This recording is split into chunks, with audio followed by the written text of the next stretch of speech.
Hello, Zy Paris here again, looking at another HomeShare video, commenting on the fact that, again, it looks like there's going to be a bunch of providers who will not be getting any pay increase for 15, 20 years. Um, these are people at the top of the pay grid, so to speak, and it's odd, again, because these are people who are taking on the most difficult, the most challenging clients. And we don't like to talk about that, like in the field, like it's all supposed to be rosy and they're not, it's very like not PC to say that, people with disabilities are difficult in some way.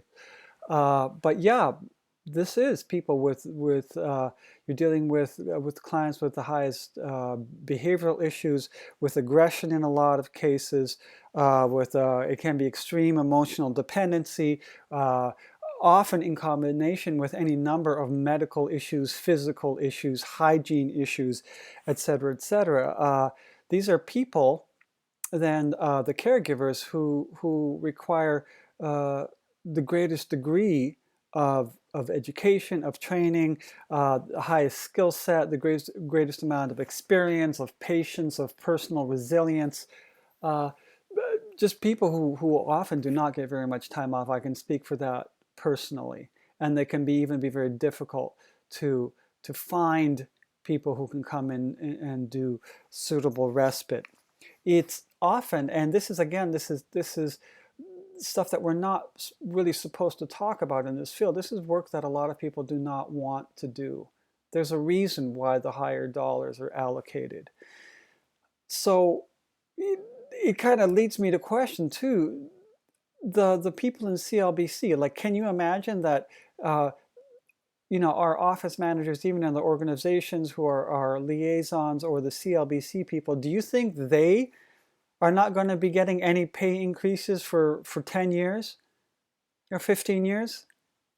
No, of course not. I mean, even just saying that, it sounds absurd. Do you think the managers of your organization are not going to get any pay increases for 15 years? That's no, that's unheard of. Of course, they're going to get cost of living allowances and that kind of thing. It's also very important to understanding that, and this is why this whole thing is puzzling to me, that it is a great cost-saving measure putting people into HomeShare. These are people who were in facilities, who were in group homes before, uh, at a substantially higher cost than it is to put them into HomeShare. I mean, what is the average price of having somebody in a group home? I think it's about $100,000 or $120,000 a year. So, and the cost of HomeShare, if you're looking at the higher, contracts, which are in the neighborhood of what, $5,000 or so a month, that's already, they're saving what, $50,000, $60,000 a year on that. Some of the higher needs clients, and I know one guy, and we all know people like this who have been, you'll have like one person in a group home that's staffed fully for one person. So you're looking at generally a manager and then kind of 4 full-time or close to full-time staff. So let's say with you include the manager, you're looking at 5 full-time staff for one person. Okay, what are we looking at like wages here? 5 full-time staff, you're looking at wages and benefits conservatively, you're looking at $50,000 a year per person. Once you throw in all the benefits and everything like that. So that's $250,000 just in wages. Then you look at the facility, you look at the food, you look at the vehicle. So you're talking at, what, $300,000 a year to take care of one person. And then they put that person in HomeShare at a fraction of that. Obviously, tiny fraction of that, and then now you're telling these same people who are already saving the system, 20, 30, 50,000, 100,000, $200,000 a year, if not more. And now you're saying, okay, we're not going to give you an extra few $100s a month. That's really alarming, because if all this money is being saved, then what's happening? Where's all that money going to?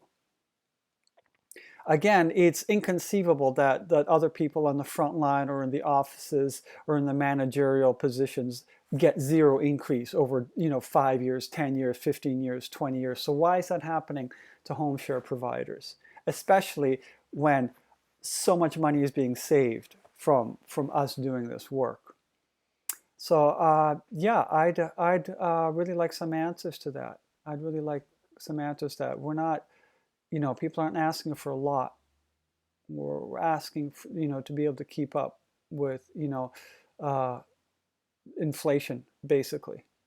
And even a lot of that is being denied. Like I mentioned, there's a buddy of mine, his client had several strokes, is looked at a huge increase in the amount of care this person needs, and still they're telling him, no, you're not getting any more funding. Um, Things seem fundamentally wrong. And yeah, you can be assured that the politicians, this is in a sense become political, a bit to my surprise, the more I think about it.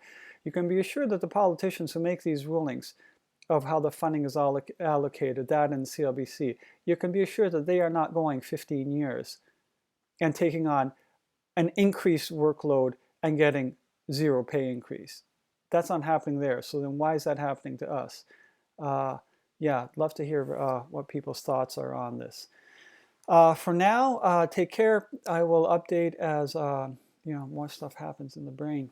Take care, people. God bless. Bye-bye.